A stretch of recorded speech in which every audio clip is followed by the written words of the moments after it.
Today we're going to dive back into Tasha's Cauldron of Everything and take a look at the new Wild Magic Barbarian. So get ready to throw some chaotic magic down on the table here on Rolling with Advantage.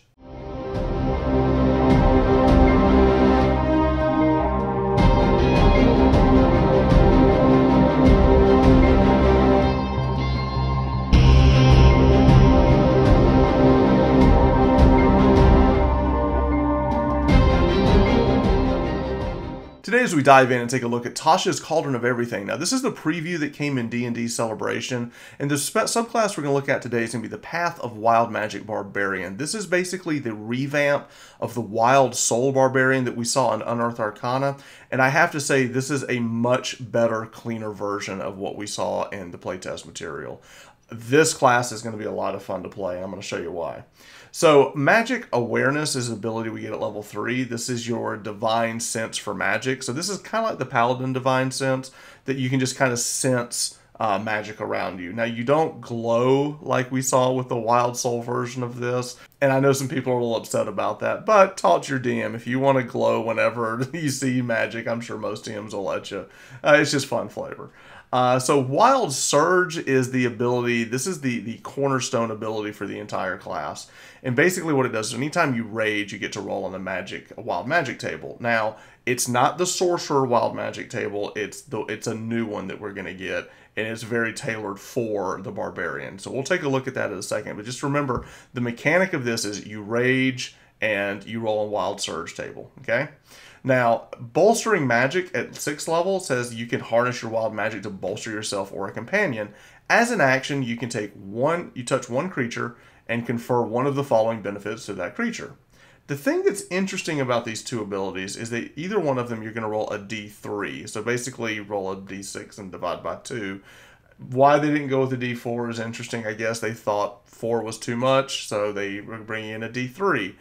And what this does is for 10 minutes for the first application, the creature can roll a d3 whenever they make an attack roll or an ability check and add the number to the d20 roll. The thing that's very curious and interesting about this is that it is not a concentration, so this could stack with Bless and things of that nature. So that's very cool that you can kind of throw this on yourself pre-combat, roll in, and it's going to make the accuracy of your attacks a lot better. And you don't, and someone could bless you on top of that or something. That's really cool that you can do that. Now, the second application of this ability for Bolstering Magic is the ability that I think we're going to see a lot of people build some very interesting things around it. What it says is roll a d3 and the creature regains one expended spell slot, the level of which equals the number rolled or lower. Once a creature receives this benefit, he can't receive it again until after a long rest. So you roll a d3, 1, 2, or 3, and you touch somebody and they can get one of those spell slots back. So this is going to be interesting for like warlocks who, like, as they level, they don't get low-level spell slots anymore. So that's going to be interesting. But, you know, for your clerics, paladins, you know, you can give them an extra smite. You know, for clerics, you can get an extra buff, you can get an extra heal. So basically you become like this font of magic, and you can kind of help bring, you know, things back to people. That's extremely cool. Why I think people are going to build around this is all of a sudden your Path of the Wild Magic Barbarian gets to level 6, and at level 7 he takes a level in, let's say, Cleric. Now he can use this ability to get his Divine Favor back, or he can get this ability to get his Cure Wounds, or just, you see where I'm going with this? There's a lot of little like dips that you could take after you get Bolstering Magic. Let's say you could take a couple levels in Sorcerer and get Hold Person back, or you could get Dragon's Breath back, or you could go into a couple levels of Paladin and then start smiting off of your Barbarian and then get those smites back with Bolstering Magic. That's a very powerful mechanic, and I think we're going to see a lot of multi-class options now with this. So keep an eye out for that. I am excited to build around that. Yeah, my imagination is just kind of going crazy on what we can do with kind of like, anytime you have a mechanic where you can bring resources back, it's extremely powerful. So I'm very, very excited to see what we're going to do with that. Now, Unstable Backlash at 10th level. When you are imperiled during your rage, the magic within you can lash out, and immediately after you take damage or fail a saving throw while raging, you can use your reaction to roll on the Wild Magic table and immediately produce the effect rolled. The effect replaces the current Wild Magic effect. So if you get stuck with one you don't want, you take damage with a Barbarian, you're going to be taking a lot. It allows you the ability to kind of like continue to change what happens. And I like that because it creates chaos on the table, which I believe is kind of what this character is trying to do. 14th level, whenever you get this controlled surge, it says whenever you roll on the wild magic table, you roll the dice twice and you choose which of the two effects that you want. That's extremely powerful, especially when we talk about the ability you had at 10th level. So you can roll twice. If you're digging for a specific ability, you're constantly going to be rolling and changing what you're doing. And I think just narratively for the character itself, I think it's extremely cool to see this Barbarian up there fighting and all these strange effects just keep going off and changing constantly. It's very, very cool. So now the power of all of this is going to determine on how good that Wild Surge table is. Because if it's really good, then the whole class is going to be extremely strong. And I got, spoiler alert, it's great. So what the 8 effects that we get, so let's just break each one down real quick. So the first one is each creature of your choice that you can see within 30 feet of you must succeed on a Constitution saving throw or take 1d12 necrotic damage. You also gain temporary hit points equal to 1d12 plus your Barbarian level. That ability is absolutely crazy. Because if you are raging with temporary hit points, whatever you gain, you're going to be taking half damage for the most part. So you're basically getting double the effect. So let's just say you get, we'll say 8 points back. Well, that's 16 points of damage they've got to do to get rid of your temporary hit points. Not to mention, you're dealing all this like splash damage to everything close to you. That's really good. The second one, you teleport up to 30 feet to an unoccupied space you can see. Until your rage ends, you can use this effect again on each of your turns as a bonus action. So now we have a teleporting Barbarian just kind of going around and hacking people in the back. That's extremely powerful. Okay, so we're 2 for 2 on the list. So number 3, an intangible spirit, which looks like a flump or a pixie, your choice, appears within 5 feet of a creature that you can see within 30 feet. At the end of the current turn, the spirit explodes, and each creature within 5 feet of it succeed on a dexterity saving throw or take 1d6 force damage. Until your rage ends, you can use this effect, summoning another spirit on each of your turns as a bonus action. So you can just continually throw out these little pixie bombs, which is hilarious. How they ended up landing on pixie bombs, I'm not quite sure. I'm very curious what the creative process was to come up with that. But the idea is that you're kind of throwing these little bombs around the table and they're exploding. I think that's a really cool ability, but I think it's also situational. I think if you're going up against the horde of skeletons and zombies and stuff, this is a great little ability to have, just kind of weaken the horde. If you're fighting the big bad, this is one I would try to like roll into something else, use another rage, get something else. And that's kind of the idea behind this, is you're kind of digging for whatever ability that you think is best for that moment. I like the randomness of the class and the fact that you're also can kind of control that chaos, which is really cool. So the fourth ability, a bolt of light shoots from your chest. Another creature of your choice that you can see within 30 feet of you must succeed on a Constitution saving throw or take 1d6 radiant damage. This is interesting, and be blinded until the start of your next turn.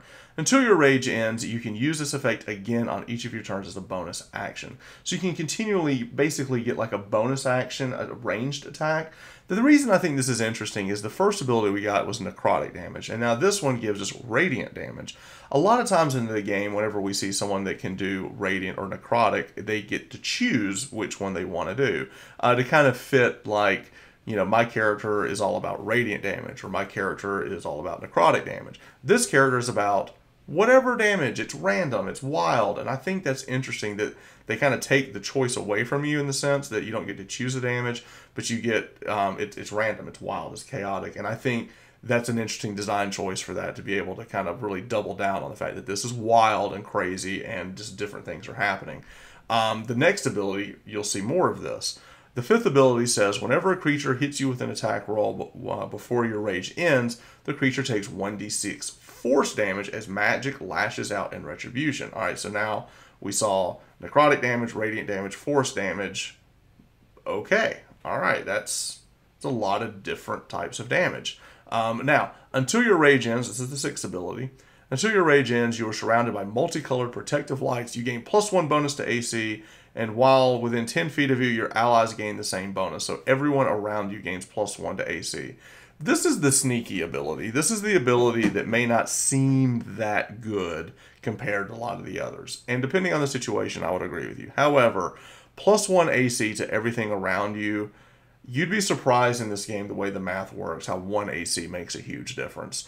I think this will be the one that seems kind of irrelevant until the sorcerer lived because of the ability. You know what I'm saying? Like, there's going to be that time that this ability is on that it could be really good. I believe what we'll see is most time when someone gets this one, they're going to try to roll out of it to try to get one of the more offensive ones with some of the other abilities. Like, they're going to want to try to change it out.